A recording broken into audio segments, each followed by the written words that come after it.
लखनऊ, नवाबों का शहर, तहजीब का मरकज और हाँ, कहते हैं हिंदुस्तान के खान पान का दारुल हुकूमत, राजधानी। सही कहा, ये सिर्फ एक शहर नहीं है ना, ये तो एक पूरा एहसास है। इसकी परतों को खुलने की कोशिश कर रहे हैं। हमारे पास जो सामग्री है वो हमें शहर के नवाबी दौर में ले जाती है, उसकी अनोखी गंगा जमनी तहजीब और सबसे ज्यादा उसके मशहूर लजीज खानों की दुनिया में। और इसमें अवधी बिरयानी की विधि भी शामिल है, जैसा आपने बताया। लेकिन हम सिर्फ रेसिपी पर नहीं रुकेंगे, नहीं, बिल्कुल नहीं। हम उसके पीछे की सोच, उसकी कहानी, उस पर ज्यादा ध्यान देंगे। मकसद साफ है, लखनऊ के जायकों के पीछे की तहजीब को समझना। बिल्कुल, तो शुरू करें। हाँ, चलिए शुरू करते हैं लखनऊ की उस बुनियाद से जिसने इसे ये पहचान दी।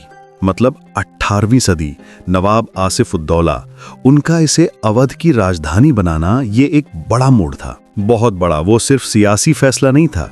उसके बाद लखनऊ कला, अदब, मौसाकी यानी संगीत और हाँ, पाक कला यानी खाने पकाने की कला का भी मरकज बन गया। इसे नवाबों की सरपरस्ती मिली, हाँ, और शहर फला फूला। अब देखे ना, बड़ा इमाम बाड़ा, रूमी दरवाजा, ये इमारतें सिर्फ पत्थर और गारा नहीं हैं। नहीं, ये तो उस दौर की सोच बताती हैं, शानो शौकत की गवाह हैं। बिल्कुल, ये लखनऊ की रूह का हिस्सा हैं। और इसी माहौल ने लखनऊ की उस खास तहजीब को, कह सकते हैं, जन्म दिया।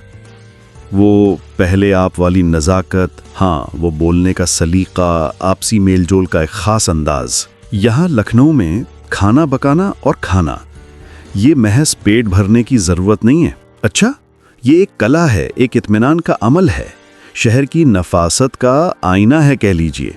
ये दिलचस्प है, मतलब तहजीब और जायका इतने गहरे जुड़े हुए हैं। तो जब खानों की बात होती है, जाहिर है बिरयानी का जिक्र तो आएगा ही, लेकिन लखनऊ का दस्तरखान तो और भी बहुत कुछ परमसता है। हाँ बिल्कुल, हमारे पास जो जानकारी है उसमें कुछ और नायाब चीज़ों का जिक्र है, जैसे टुंडे कबाब या गलौटी कबाब। मशहूर हैं कि ये बस मुंह में रखो और घुल गए। हाँ, कहानी तो यही है कि एक बुजुर्ग नवाब के लिए बने थे जिनके दांत नहीं थे। पर ये सिर्फ कहानी नहीं है। अच्छा, ये गलौटी कबाब असल में नवाबी रसोई की, आप कह सकती हैं, इंतहा को दिखाते हैं। मतलब बेहतरीन चीज बनाने की वो जिद। किस तरह की जिद? एक स्रोत में तो 107 मसालों तक का जिक्र है। अब ये संख्या थोड़ी बढ़ा चढ़ाकर हो सकती है शायद, 107 मसाले।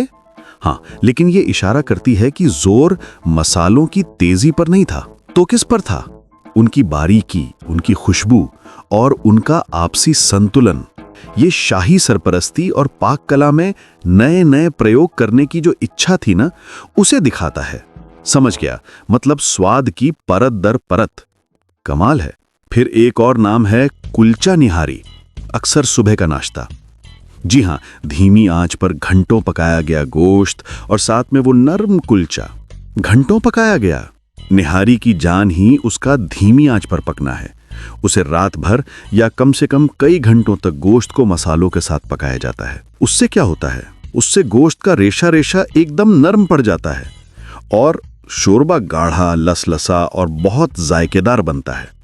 ये फिर उसी धैर्य और इत्मीनान की तरफ इशारा करता है जो लखनवी अंदाज का हिस्सा लगता है। जल्दबाजी नहीं, हाँ जल्दबाजी नहीं, बल्कि चीजों को उनके वक्त पर बेहतरीन बनने देना। और शीरमाल, वो जाफरानी रंगत वाली हल्की मीठी नरम रोटी, कबाब या कोरमे के साथ तो क्या कहने हैं। शीरमाल, निहारी, गलौटी कबाब, इन सब में वो नवाबी नफासत झलकती है। अब देखिए, मसालों का महीन संतुलन है, तेज मिर्च की जगह खुशबू पर जोर है और अक्सर धीमी आंच पर पकाने का तरीका, जिसे दम पुख्त शैली का ही एक रूप कह सकते हैं। तो ये व्यंजन सिर्फ पेट नहीं भरते हैं, नहीं, ये उस गुजरे वक्त की कहानी कहते हैं जहां खाने को भी एक कला की तरह संवारा जाता था। मीठे की बात करें तो वो दुनिया भी उतनी ही नवाबी लगती है। शाही टुकड़ा है, सर्दियों की खास सौगात मक्खन मलाई, या फिर वो पान की शक्ल में मलाई की गिलौरी, सब एक से बढ़कर एक। और मक्खन मलाई तो बनाने का तरीका भी कितना अनोखा है। ओस में रखी मलाई को फेंटकर बिल्कुल हवा जैसा हल्का बनाया जाता है, फिर उसमें मेवे और केसर, ये नफासत की मिसाल है। और इन सब जायकों को चखने के लिए लखनऊ में कुछ ठिकाने तो जैसे इतिहास बन गए हैं। चौक इलाका, टुंडे कबाबी की दुकान, रहीम की निहारी, इदरीस की बिरयानी, दस्तरखान रेस्टोरेंट और मीठे में मोटेलाल की कुल्फी। सही कहा, ये सिर्फ खाने की जगह नहीं है, ये उस विरासत को जिंदा रखे हुए हैं। पीढ़ियों से वही स्वाद चला आ रहा है। जी हाँ, ये लखनऊ की पाक कला के जीते जागते संग्रहालय जैसे हैं। तो इन लाजवाब कबाब और निहारी के बाद जाहिर है हमें लखनऊ के जायकों के सरताज की तरफ बढ़ना होगा। अवधी बिरयानी। हाँ, अवधी बिरयानी, इसे सिर्फ लखनऊ नहीं पूरे अवध की पहचान माना जाता है। और ये देश के दूसरे हिस्सों से काफ़ी अलग है, बिल्कुल अलग। सुना है इसका रिश्ता भी नवाब आसिफ उद्दौला के दौर से ही जुड़ता है। कोई कहानी है इसके पीछे? हाँ, एक कहानी काफ़ी मशहूर है। कहते हैं कि जब बड़ा इमाम बड़ा बन रहा था तो हज़ारों मजदूर काम करते थे, तो उनके लिए रोज़ाना खाना बनाने की ज़रूरत पड़ी। तब एक बड़े देग में गोश्त, चावल और मसाले डालकर उसे बंद करके धीमी आंच पर पकाने का तरीका निकाला गया। अच्छा, तो ये ज़रूरत से निकला। हाँ, ये दम पर पकाने की शुरुआत थी, कह सकते हैं। कम मेहनत में ज़्यादा लोगों के लिए लजीज और ताकतवर खाना बनाने का एक कारगर तरीका। और फिर नवाबों के बावर्ची खानों ने इसे और निखारा होगा। बिल्कुल, बाद में इसी तकनीक को नवाबी बावर्चियों ने और ज़्यादा नफीस बनाया और ज़्यादा रिफाइन किया। तो ये नफासत ये अवधी बिरयानी में दिखती कैसे है? हमारे पास जो जानकारी है उसमें जिक्र है कि इसमें तेज़ मसालों की जगह हल्के और खुशबूदार मसाले होते हैं। सही, घी की अपनी मिठास, केवड़ा या गुलाब जल की महक। एक जगह तो लिखा है हर दाने में तहजीब समेटे हुए हैं। ये बात मुझे बहुत अच्छी लगी, बहुत खूबसूरती से कहा है। और यही अवधी बिरयानी का फर्क है। यहाँ मसालों का काम स्वाद को दबाना नहीं है, बल्कि गोश्त और चावल के अपने जायके को उभारना और एक नाजुक सी भीनी सी खुशबू देना। इसमें आपको तेज मिर्च या हल्दी का वो तेज पीलापन शायद नहीं मिलेगा। तो क्या मिलता है? इलायची, लौंग, दालचीनी, जावित्री, जायफल, जाफरान, इनकी महक जरूर मिलेगी। और सबसे अहम चीज है वो तकनीक, दमपुख्त। हाँ, ये दमपुख्त, इस पर बहुत जोर है। इसे थोड़ा और समझना चाहेंगे।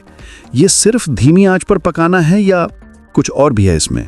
देखिए, दमपुख्त का मतलब सिर्फ धीमी आंच नहीं है। इसका असल मतलब है भाप में पकाना। हाँ, बर्तन को आटे की लोई से या किसी और चीज से अच्छी तरह सील कर दिया जाता है, एकदम एयर टाइट, ताकि जरा भी भाप बाहर ना निकले।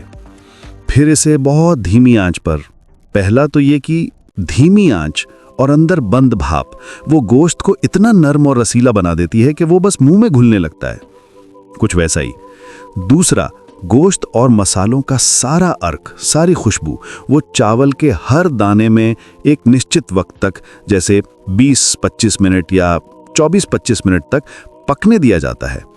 यही वो मरहला है जहां वो जादू होता है। जादू, हाँ, पाक कला में परफेक्शन की नवाबी तलाश लगती है। सही कहा आपने, बिल्कुल वही है। इसे परोसते वक्त भी शायद कुछ खास ध्यान रखते होंगे, चावल इतने नाजुक होते हैं। हाँ, इसे अक्सर दही के रायते या हल्के सलाद के साथ परोसा जाता है और निकालते वक्त बहुत हल्के हाथ से किनारे से मिलाया जाता है ताकि वो नाजुक चावल के दाने टूटे नहीं।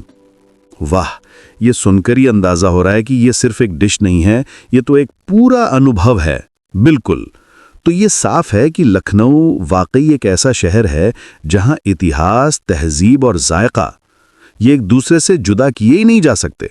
बिल्कुल नहीं। हमने देखा कैसे टुंडे कबाब की नरमी से लेकर निहारी के गहरे स्वाद और शीरमाल की मिठास तक हर चीज में एक कहानी, एक नफासत छुपी है। और इन सब के बीच अवधी बिरयानी अपनी खास दमपुख्त तकनीक, अपनी नाजुक खुशबू और अपने संतुलित जायके के साथ वो सिरमौर है। तो लखनऊ को भोजन की दारुल हुकूमत कहना वाकई सही लगता है। हाँ, इसमें कोई शक नहीं। लखनऊ का ये जायकेदार सफर वाकई यादगार रहा।